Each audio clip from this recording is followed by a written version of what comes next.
There is a difference between Plato and Aristotle. Aristotle gave emphasis on an independent intellectual political analysis, but Plato subordinated politics to the study of ethics.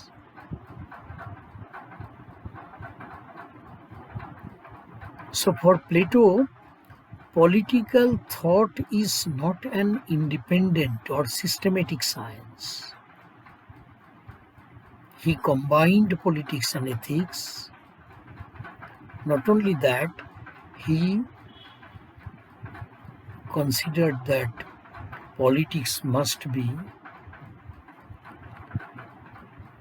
subjugated to the issues of ethics.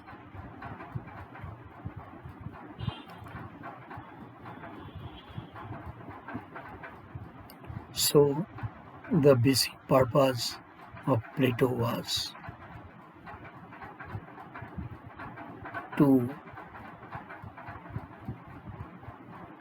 explore the potentialities of politics in order to make man more virtuous,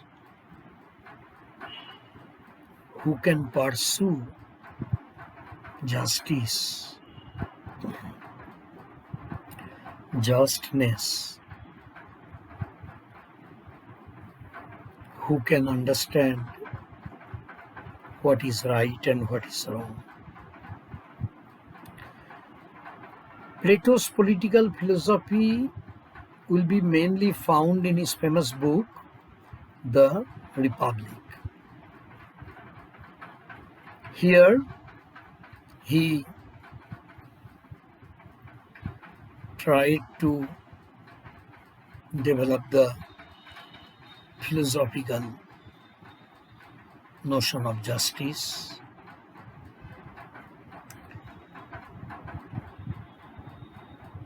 and the notion of the ideal state based on justice. As I said, his chief concern was to depict a picture of the ideal state, perfect state, in which justice has been realized.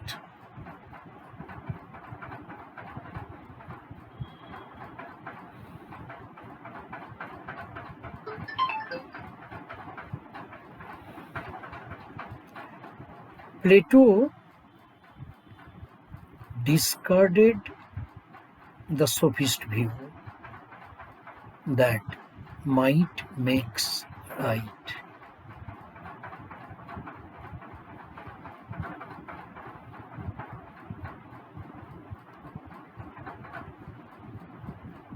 On the contrary, Plato contended that the unjust man can never be happy.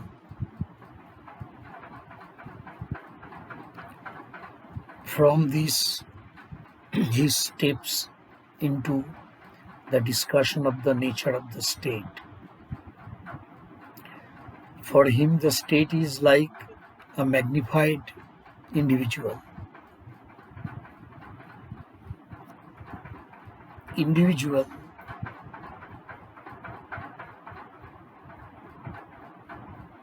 Taken on a macro level,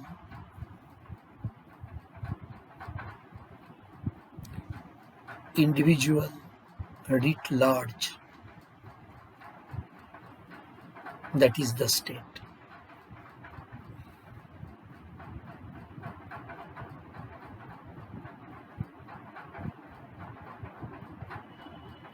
So, individual ideals and political ideals are considered by Plato.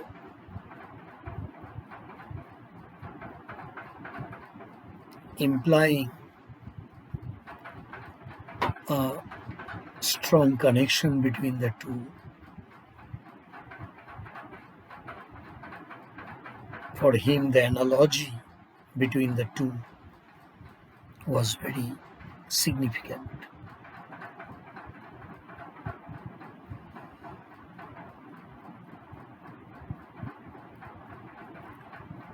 True that he did not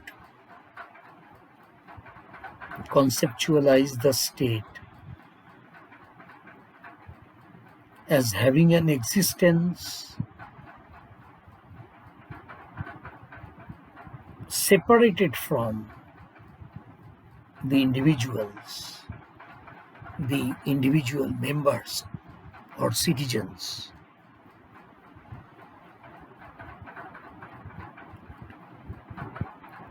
But we must point out that for him the state was an abstract whole,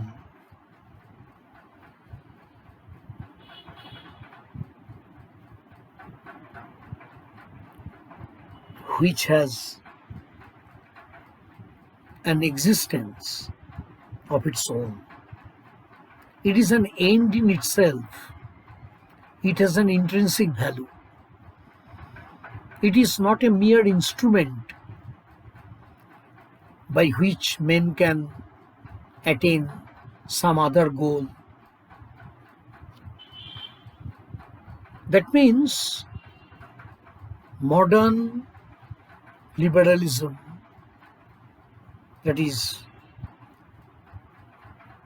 say, classical liberalism of John Locke,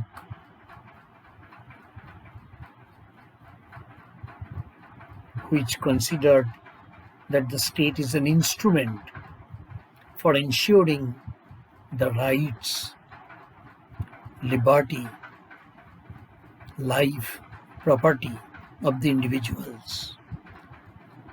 This liberal view was not acceptable to Plato. The state has an intrinsic value for Plato. You cannot see it as a means to serve some other purpose. It is the destination of human life. The goal of human life is to be a member of a state, a citizen of a state.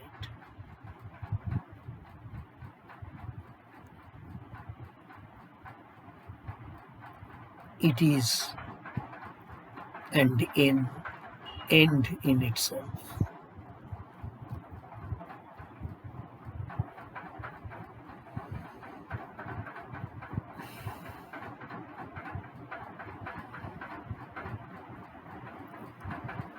One question may come,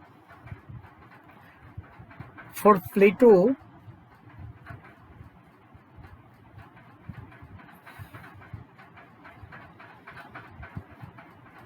individuals are prior to the state, or the state is prior to the individual.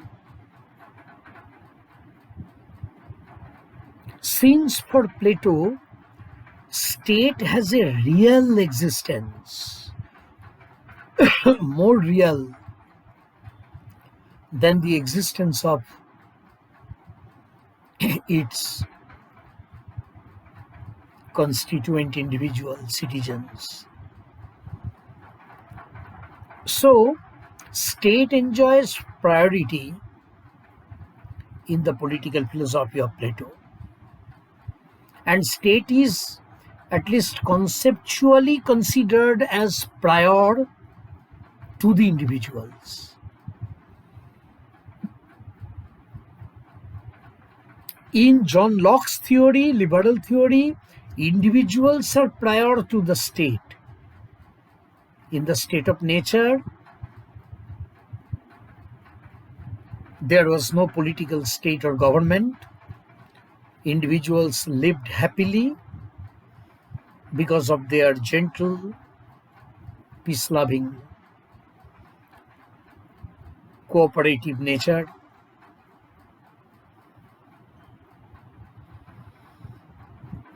But because of certain practical disadvantages regarding the definition of the natural law, its implementation, adjudication, the individuals, being rational individuals, they entered into a social contract. Locke's theory implies that there was a second contract. By the first contract, the political society or the state was created as a contractual association among the individuals in order to protect the natural rights, the right to life, right to liberty, and right to property of the individuals. So individuals are prior to the state, and for their own interest they created the state. That is the position of John Locke. And he even said that if the individual is satisfied that the state does not protect his own rights or liberties, if the state thus violates the contract, then the individual can resist the state. But in contrast, Plato thinks that the individual personalities have been derived from the personality of the state, that is the political community.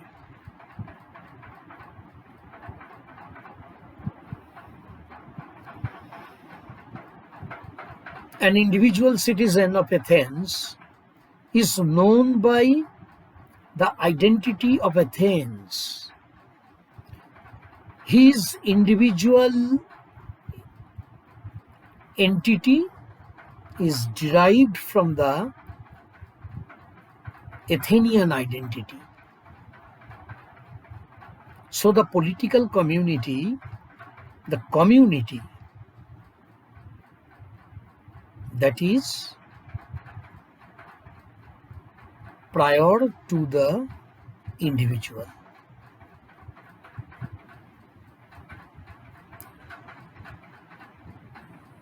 Individual can attain moral consciousness, the sense of right and wrong, only by virtue of being a citizen of the state.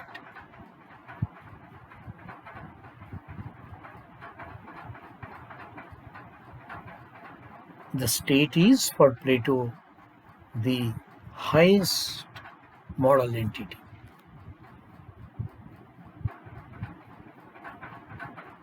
The idea of the state, the idea of the ideal state or perfect state,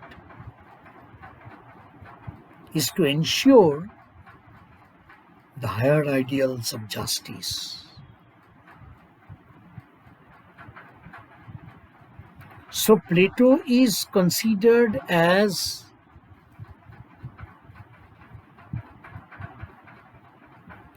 one of the greatest idealist philosophers, whose ideas inspired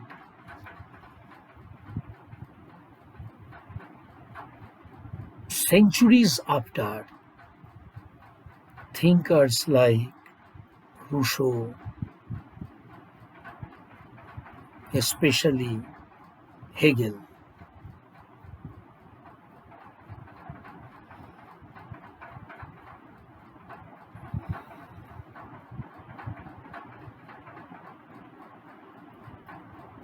According to Plato, state The state originated from out of the diversity of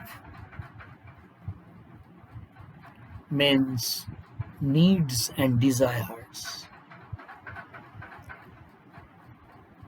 and the necessity of cooperation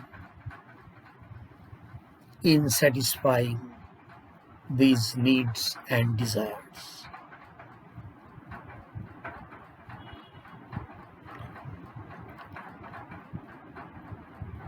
He gave a physiological and ethical analogy between the nature of man and the nature of the state.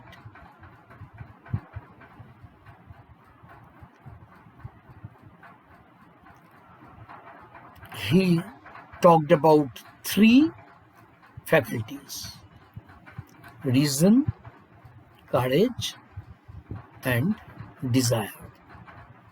Reason, courage, and desire. The state must include three classes of people: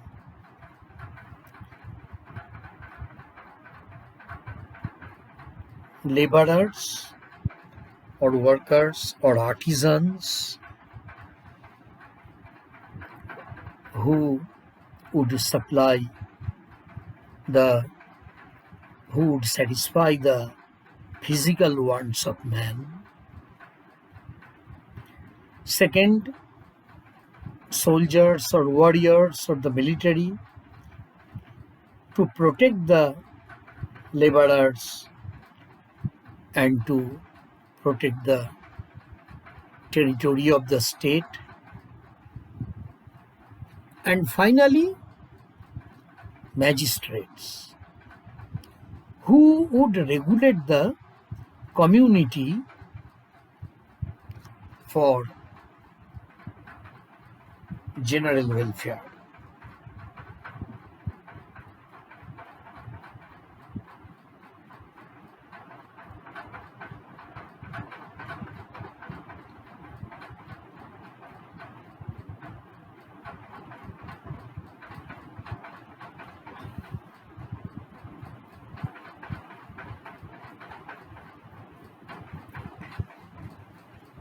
Every class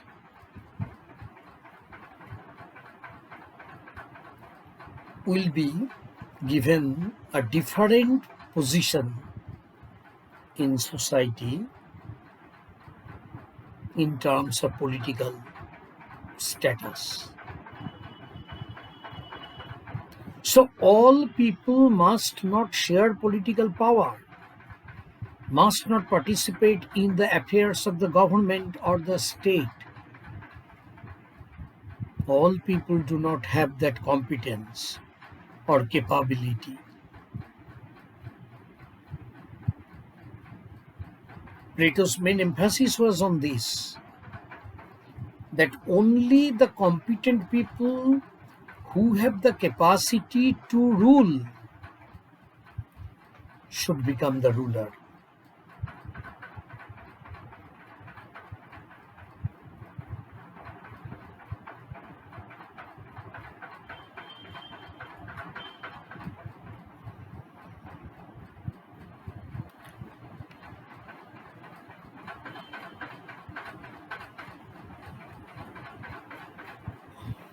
The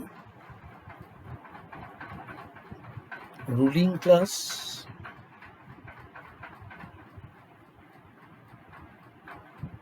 will rule who are guided by wisdom.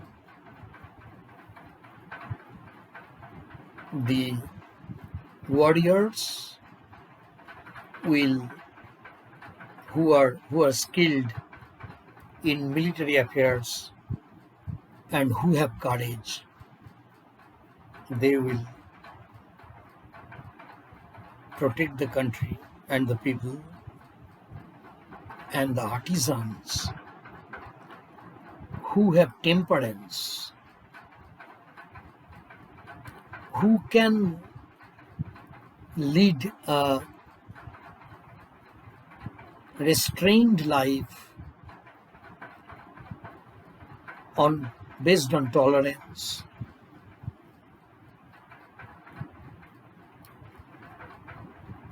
Who can live a life of austerity? Who can live without luxury? Who will do the manual labor like production? This huge number of people, they are the artisans.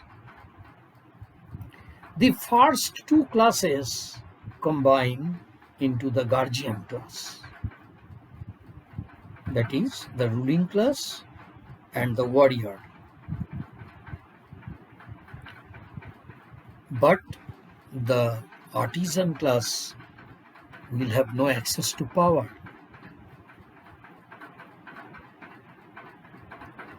So Plato considers the economic basis of the state and acknowledges the importance of the division of labor.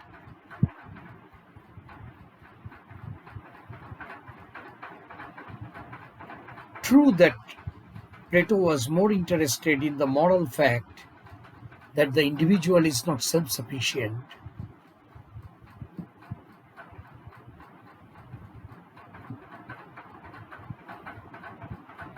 but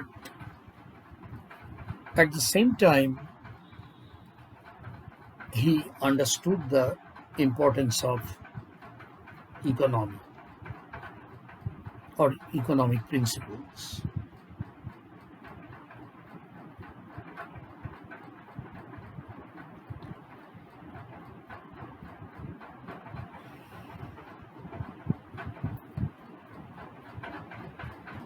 Plato said that this elite class will be above law. Here is a basic difference between Plato and Aristotle. Aristotle desired the rule of law, but Plato's argument was that law is meant for the behavior or action of an average person in an average situation. But in reality, there is no person who is average. There is this specific person or that particular person, but there is no average person. And there is no average situation also, either this specific situation or that specific situation. So, law cannot ensure justice. Suppose we know that stealing is a crime and it should be punished.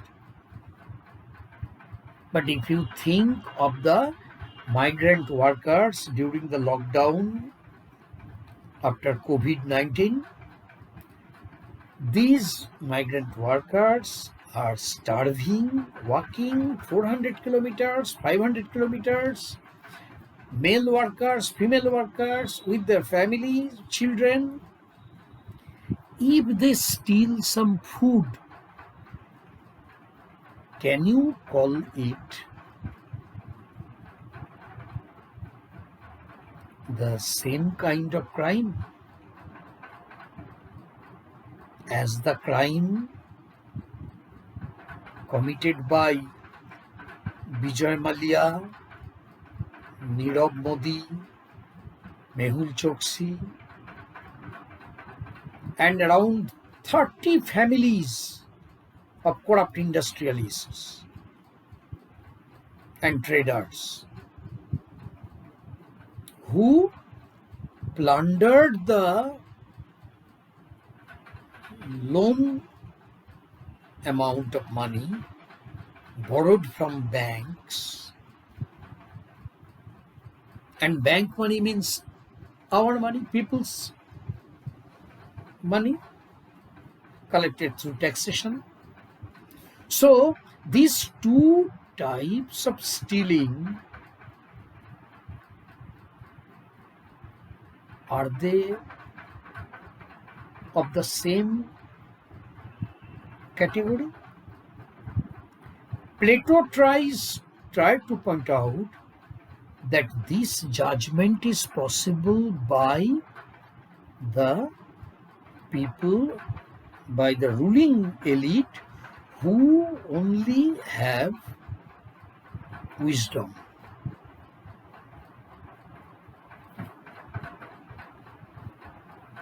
So Plato rejected the possibility of the rule of law. But one thing, Plato understood that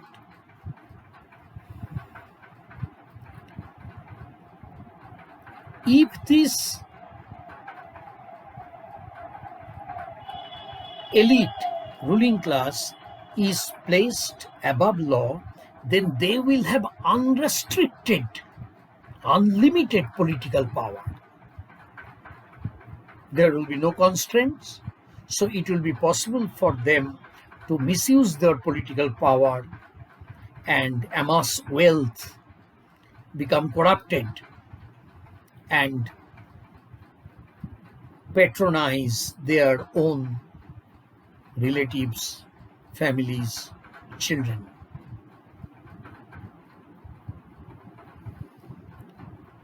How to avoid this possibility of misuse of political power?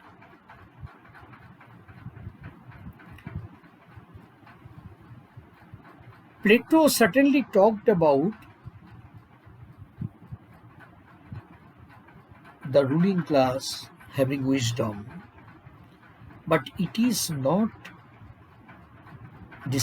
determined by birth. It is not like the Hindu caste system that the son of a Brahmin is a Brahmin, the son of a Dalit is a Dalit. Plato's concept is not like that. Plato says that the children have to prove their competence through long years, nearly 50 years, through different stages of screening installed in the whole education system. And only when they can prove their competence, they will be placed in the ruling class.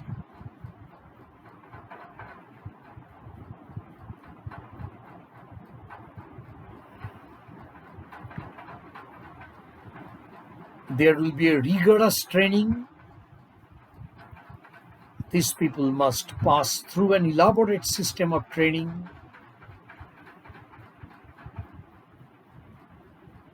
They will cultivate philosophy.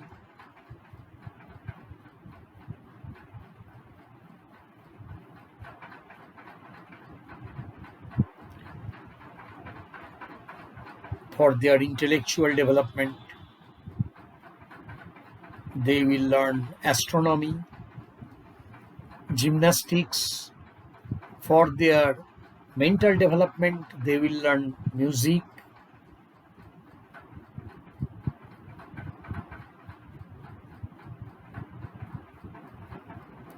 Education will be controlled by the magistrates.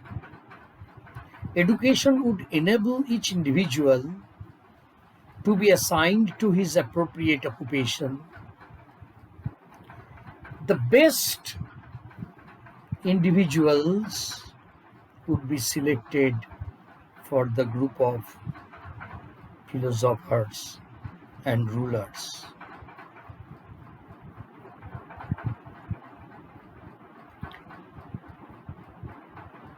At every stage,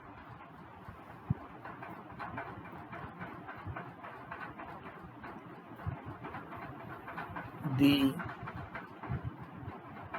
students must pass through a rigorous screening test. Those who can pass, only they will qualify for the next stage, And after theoretical training, they will take part in administration and war to acquire practical experience of governing.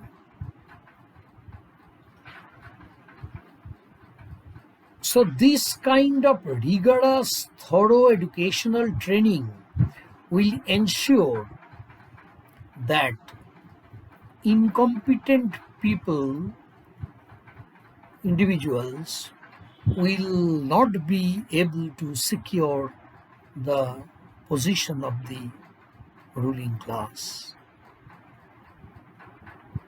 or the guardian class. Not only this, Plato suggested a very unique provision to avoid corruption. He said that there will be a system of communism introduced for the guardian class, which consists of the ruling class as well as the warrior class. This communism has two aspects. One is communism of property and the other is communism of family. These guardian class people will live in the barracks, eat in the common kitchen, and eat in the common dining room. They will have no private property, no wealth,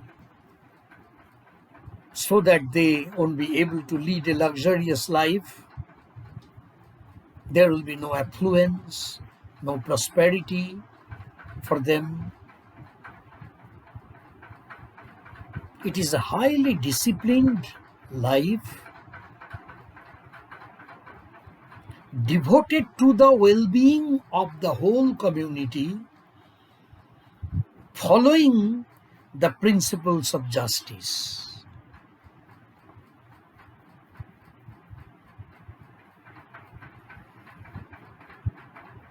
That means Plato understood that if there is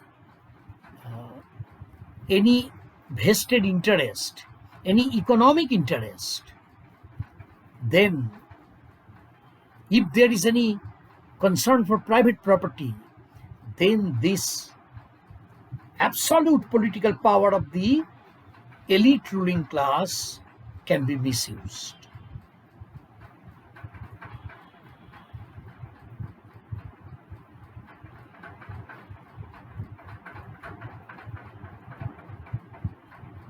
They will live in common,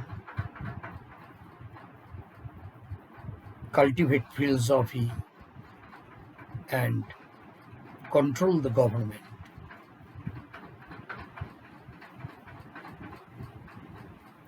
And secondly, communism of family.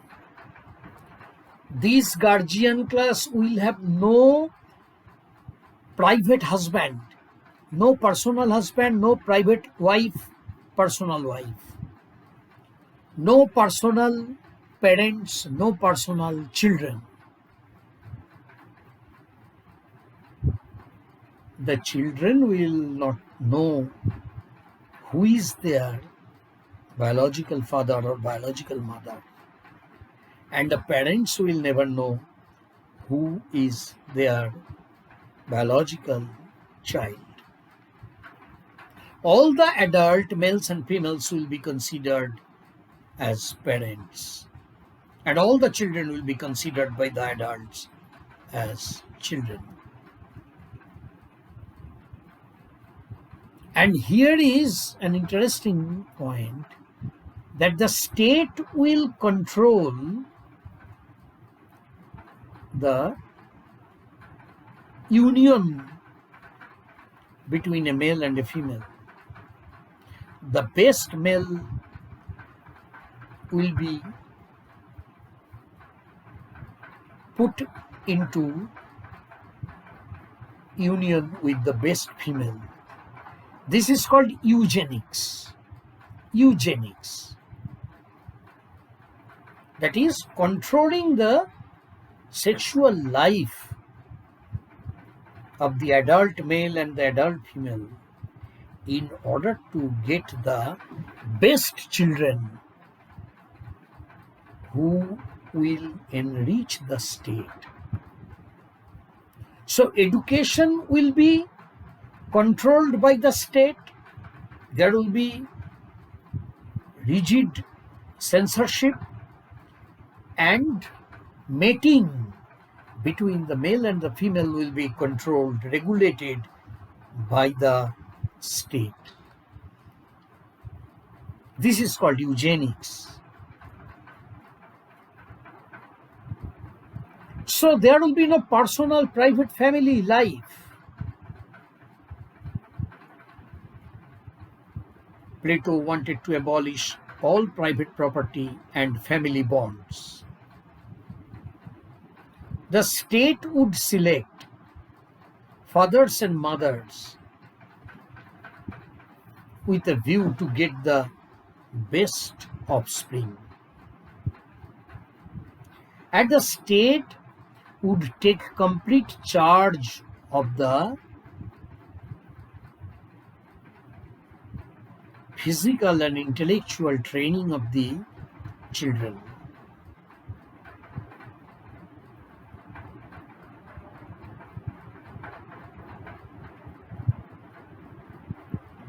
That means governing authority must be associated with highest knowledge and culture. That is the concept of the philosopher kings. Philosophers will be statesmen.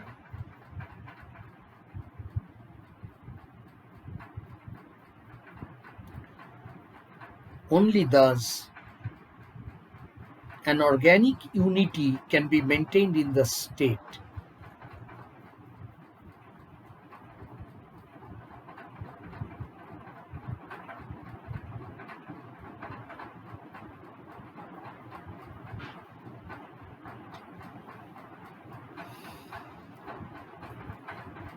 This is why Plato has been strongly criticized by the liberals, that he discarded individual liberty. And the Democrats criticized Plato because he was an advocate of totalitarian control by the state. No liberty, no freedom, no rights of the citizens were appreciated by Plato. And moreover, his concept of communism of family has been criticized as absurd, as a violation, as an encroachment in the choice of an individual regarding his or her life partner. And the family life is totally discarded by Plato. Aristotle criticized Plato. Plato said that the family is a cage.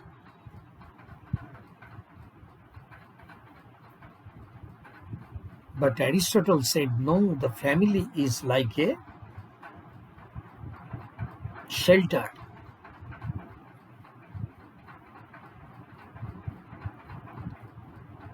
But one thing must be admitted, that Plato wanted full participation by both male and female members, female citizens. He thought that the state should not be deprived of the service of its female citizens. True that Plato considered that slavery is a legitimate system. Actually, women must be drawn out of their drudgery of domestic labor, household work, into politics, into the affairs of the state. But slavery must be allowed to continue. That means Plato looks at politics from a moral point of view. He said that when wisdom, courage, and temperance, these three virtues are properly combined, then there is justice, the highest virtue, the fourth virtue. And he said that this unequal distribution of political power will not be imposed upon all, but all classes of people will accept it as legitimate, as inherently right and proper and justified. So no class of people will be jealous that we have no political power, all political power is monopolized in the hands of the ruling class. This kind of jealousy will not exist. Justice is inherently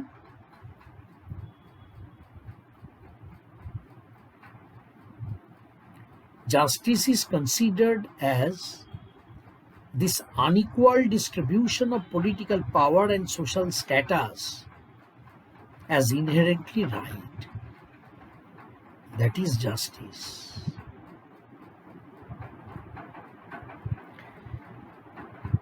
And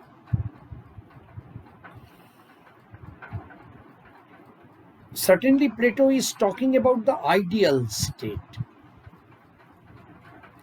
Everyone will be satisfied with his own station of life. That this is my ability, and so this should be my station, my destination, my position in life.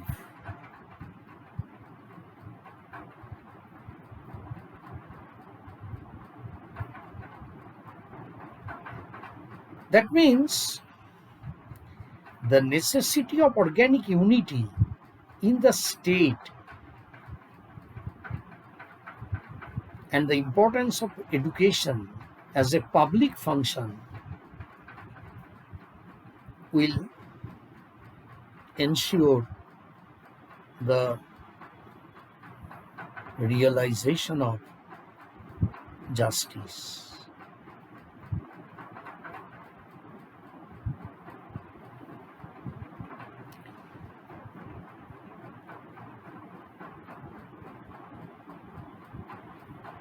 This is all about Plato's political philosophy as discussed in The Republic, his famous book, The Republic. He made a few other observations also in his book, Statesman and Laws, but we will confine our discussion to Republic.